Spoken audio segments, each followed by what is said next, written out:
Bom, agora eu abri o Photoshop. Lembram que eu comentei que eu não costumava criar um novo arquivo para trabalhar no Photoshop? Justamente porque quando a gente exportou as imagens, a gente deu uma dimensão para aquelas imagens, certo? Então, o que isso quer dizer? Eu posso simplesmente pegar esse conteúdo e jogar dentro do Photoshop, tá? Eu costumo sempre jogar primeiro a base das texturas dentro do meu arquivo, e aí automaticamente ele já cria o meu arquivo do Photoshop com a dimensão da imagem, e aí depois eu só vou inserindo e trabalhando em cima desse arquivo.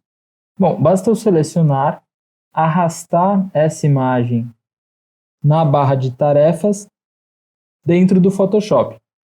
Mas eu consigo também selecionar, arrastar e dar um Alt Tab, que aí ele já abre a tela do Photoshop, tá? Quando eu coloco a imagem em cima do Photoshop pela barra de tarefas, ele abre automaticamente a aba do Photoshop. Então, reparem que aqui aparece a opção de mover, basta eu soltar. E agora, automaticamente, ele já criou esse novo arquivo. Reparem que aqui tem uma aba que é esse meu arquivo e ele já vem com o nome da imagem que eu joguei aqui. O que eu vou fazer? Primeiro de tudo, vou salvar esse arquivo. Tá? Ele já abre na pasta de origem da imagem, né? E aqui eu vou colocar na extensão do Photoshop. Tá? Eu quero que salve o meu arquivo em PSD. Aqui eu posso colocar apenas como perspectiva interna e salvar. Ok? Pronto, esse meu arquivo já está salvo. Okay?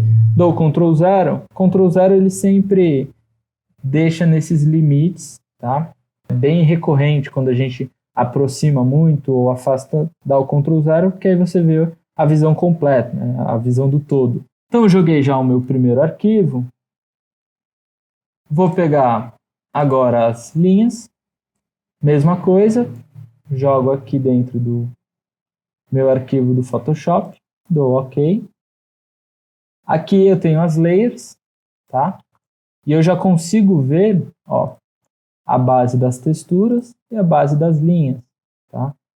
Vou voltar aqui para as sombras. Mesma coisa. Jogo no Photoshop. Pronto. OK. Agora, o que a gente precisa fazer? Eu preciso dizer para o Photoshop que as sombras e as linhas devem mesclar com a minha base de textura, tá? Como que eu vou fazer isso? Eu tenho algumas opções de mesclagem dentro do Photoshop que eu posso utilizar para fazer essas mesclas entre layers. Então, base sombra, por exemplo, eu vou selecionar aqui em cima. Essas são todas as possibilidades de mesclagem que eu tenho no Photoshop. Tá? Quando eu estou fazendo mesclagem de linhas e de sombras, eu costumo usar o Multiply. Tá? O que o Multiply faz? Ele faz uma leitura da minha imagem e as tonalidades mais próximas do branco tendem a mesclar e as mais próximas do preto tendem a permanecer, tá? Lembrando que não é binário, não é o que é branco mescla e o que é preto permanece. É uma transição, ele sempre tem essa gama de cores intermediárias que vai fazendo com que o efeito fique mais ou menos forte. Então, posso trabalhar com Multiply e as bases das linhas também. Multiply. Então, o que aconteceu? Ó, eu já tenho essas mesclagens. Tá vendo? Basicamente, eu tenho essa configuração lá no meu arquivo do Photoshop. Tá? Qual que é a vantagem? Eu tenho diversas opções de edição da imagem porque eu isolei as camadas, né? Então, o que eu quero dizer com isso? Por exemplo, sombras aqui em cima. Eu tenho essa opção de opacidade. Então, se eu selecionar aqui, eu consigo arrastar, conforme eu solto, eu consigo ajustar o peso dessa camada, tá? Linhas, exatamente a mesma coisa. Opacidade, então, consigo trabalhar com linhas mais suavizadas, tá? E aí eu tenho uma série de alternativas, não necessariamente eu preciso trabalhar com Multiply, eu posso ir testando diversas opções, tá? Eu tenho efeitos muito interessantes, mas eu vou trabalhar e seguir com uma linguagem que a gente costuma utilizar recorrentemente no escritório. Lembrando que, como isso é uma imagem interna de um estudo preliminar, é interessante que a gente tenha uma agilidade grande para mostrar a concepção inicial do espaço, né? E aí eu consigo dedicar mais tempo a projeto do que a produção da imagem. Então, eu ganho muito tempo de desenvolvimento projetual para essas primeiras conversas que geralmente sofrem muitas alterações. Então, uma renderização mais próxima do fotorrealismo, por exemplo, numa atividade profissional, talvez não fosse a opção mais prática. Então, qual linguagem eu costumo trabalhar? Eu seleciono a camada das linhas e aperto o atalho Ctrl I. O que esse atalho faz? Eu vou colocar em 100% a opacidade e vou tirar a mesclagem do Multiply, colocar em normal. Essa opção, o Ctrl I, ele cria um negativo da minha camada, tá? Esse negativo faz com que o que seja branco fique preto e o que seja preto fique branco, tá? Então, agora eu tenho essa condição e eu sempre trabalho com a opção de Difference, tá? Por que essa opção? Porque quando eu transformo isso nesse negativo e aplico o Difference, todos os objetos que têm tonalidades mais claras, a linha se comporta numa tonalidade mais escura. E os objetos que têm uma tonalidade mais escura, as linhas ficam mais claras. Então é sempre essa transição, né? Então em cada caso eu vou ter uma tonalidade diferente de linhas. E a partir disso eu começo a criar composições interessantes. E aí eu sempre mexo a opacidade para que essas linhas fiquem mais suavizadas. Eu sempre vou clicando para ir vendo essas alterações conforme eu vou caminhando por essa barra.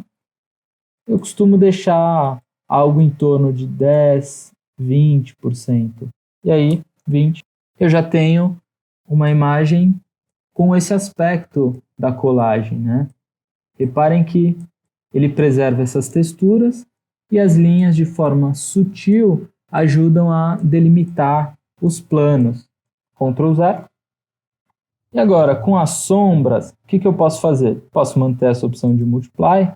Vou tirar um pouco mais, acho que está forte ainda. Deixar por aqui. E em sombras eu tenho algumas alternativas também. Reparem que a sombra está muito marcada, né? Uma sombra muito dura.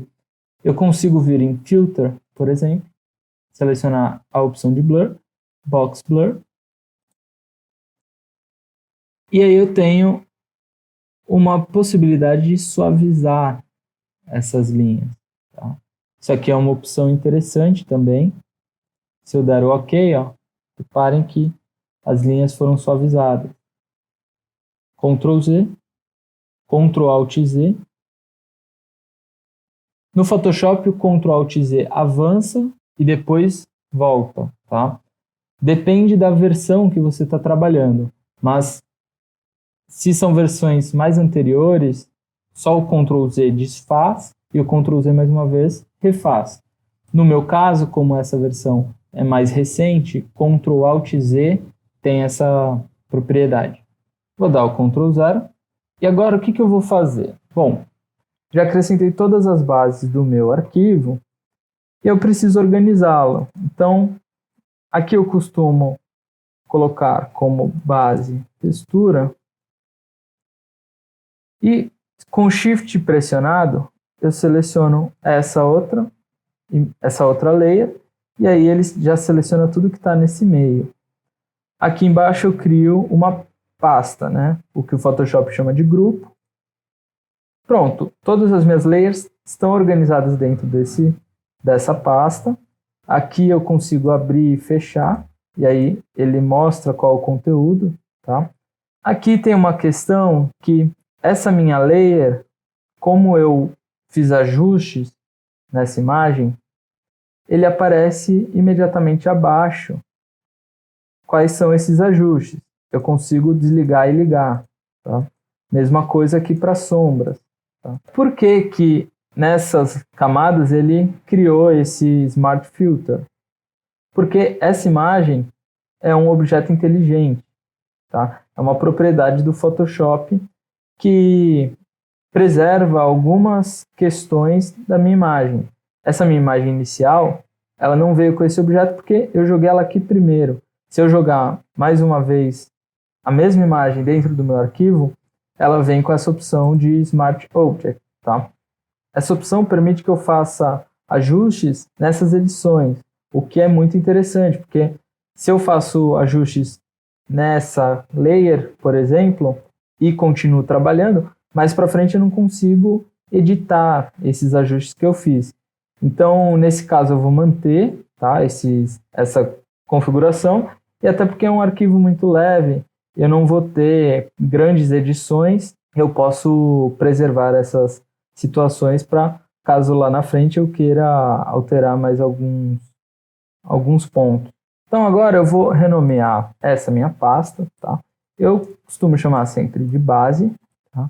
Eu tenho aqui esse primeiro grupo, que é a minha base textura, a linha e a sombra, tá? Tudo como base.